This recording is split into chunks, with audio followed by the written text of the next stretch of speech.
ગામે ટીબી હારેગા દેશ જીતેગા તેમજ આયુષ કચેરી દ્વારા વિકાસ સપ્તાહ અંતર્ગત આયુષ્માન આરોગ્ય મંદિર દડા ખાતે સર્વરોગ નિદાન કેમ્પનું આયોજન કરવામાં આવ્યું હતું, જેમાં આસપાસના ગામના મોટાભાગના દર્દીઓએ લાભ લીધો હતો। રાજ્ય સરકાર વડાપ્રધાન નરેન્દ્રભાઈ મોદીના નેતૃત્વમાં વિકાસ સપ્તાહની ઉજવણી કરી રહ્યું હોય ત્યારે આજરોજ ડભોઈના નડા ગામે ટીબી હારેગા દેશ જીતેગા તેમજ આયુષ કચેરી દ્વારા વિકાસ સપ્તાહ અંતર્ગત આયુષ્માન આરોગ્ય મંદિર નડા ખાતે એક્સરે, નિશાન, વાંધકી એક્સરે, ટીબી, ગળફાની તપાસ, આંખની તપાસ, બીપી, ડાયાબિટીસ, કેન્સર સહિત અન્ય રોગોનું નિષ્ણાંત તબીબો દ્વારા સારવાર અને તપાસ કરવામાં આવી, જેમાં આયુર્વેદિક દવાઓનું વિનામૂલ્યે વિતરણ કરવામાં આવ્યું। આ નિઃશુલ્ક કેમ્પનો ડભોઈના નડા, મોટા હાબીપુરા, બારીપુરા વસાહત અને મોટા હાબીપુરા વસાહતના 11 ઉપરાંત દર્દીઓએ લાભ લીધો। તમામ લાભાર્થીઓને ભારત સરકારની આરોગ્યલક્ષી યોજનાઓ વિશે વિસ્તૃત માહિતી અને સમજણ આપવામાં આવી।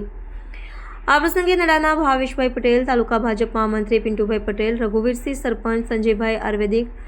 તબીબ ડૉક્ટર કૈલાશબેન, પેટ આરોગ્ય કેન્દ્રના હિરણભાઈ, મોનલબેન, CHO સુમતીબેન, મનોજભાઈ અને ગામના આગેવાનો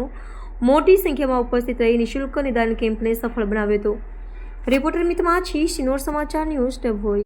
આજ રોજ આયુષ્માન આરોગ્ય મંદિર નડા ખાતે ટીબી હારેગા દેશ જીતેગા અંતર્ગત ટીબી ક્ષયના નિવારણ હેતુસર અમે ધીરજ હોસ્પિટલમાંથી એક્સરે માટેની વાન આવેલી છે, જે દરેક વનરેબલ પોપ્યુલેશન છે, જે 60 ઉપરથી ઉપરવાળા છે અને જે ટીબીના દર્દીઓ છે, એમના ઘરના લોકો છે, એ લોકોના કોન્ટેક્ટ પર્સન દ્વારા એમનું હાઈ રિસ્કી છે કે એમને ટીબી થઈ શકે છે। તો એના હેતુસર અમે બધાના એક્સરે અને ગળફાની તપાસ કરાવવા માટે આજે અમે અહીંયા પ્રોગ્રામ રાખેલ છે, જેમાં બીપી, ડાયાબિટીસ, કેન્સર તેમજ અન્ય રોગોની સેવાઓ અમે પૂરી પાડીએ છીએ અને અમારો હેતુ એવો છે કે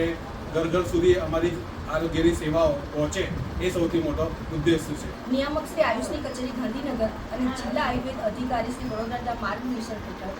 આજ રોજ આયુષ જીરિયાટ્રિક કેર કેમ્પનું આયોજન કરવામાં આવ્યું, જેમાં વૃદ્ધાવસ્થાજન્ય રોગો અને સાંધાના રોગો અને જરા વિકારજન્ય રોગોનું નિદાન કરવામાં આવ્યું અને ઔષધ વિતરણ કરવામાં આવ્યું તથા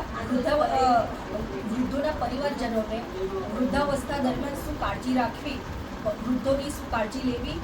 અને તેમના પથ્ય અને અપથ્યનું માર્ગદર્શન આપવામાં આવ્યું અને મેન્ટલ હેલ્થનું પણ માર્ગદર્શન આપવામાં આવ્યું।